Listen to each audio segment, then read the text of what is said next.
গরমে তৃষ্ণার্ত এই শেয়ালটাকে মেয়েটা জল খাওয়ায় এবং তারপর বাড়ি নিয়ে আসে। প্রথমে বাড়ি এসে শেয়ালটা খুবই ভয় পাচ্ছিল, এমনকি কাউকে সে কাছে আসতেও দিত না।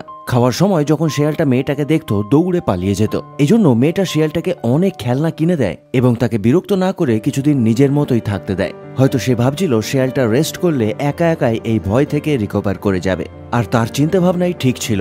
শেয়ালটা ধীরে ধীরে নর্মাল হয়ে যায় এবং বুঝতে পারে এই মেয়েটাই তাকে খেতে দিচ্ছে প্রতিদিন।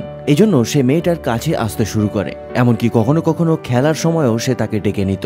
শেয়ালটার স্বভাবের এই পরিবর্তন দেখে মেয়েটা খুবই খুশি হয় এবং শেয়ালটাকে আরো বেশি সময় দিতে শুরু করে। মাঝে মাঝে তাকে নিয়ে রাস্তায় ঘুরতে যাওয়াও শুরু করে। তবে মনে মনে মেয়েটা জানতো যে একটা সময় এই শেয়ালটাকে তাকে জঙ্গলে ছেড়ে দিয়ে আসতে হবে। মেয়েটা যখন শেয়ালটাকে বাইরে ছেড়ে আসে তখন শেয়ালটা খুবই শকড হয়ে গিয়েছিল, হয়তো তার মন খারাপও করেছিল। এই জন্য হয়তো কয়েক ঘন্টা পরে সে আবার বাড়িতে ফিরে আসে। তবে ঘরে আসার পর সে আবার লুকিয়ে লুকিয়ে থাকতে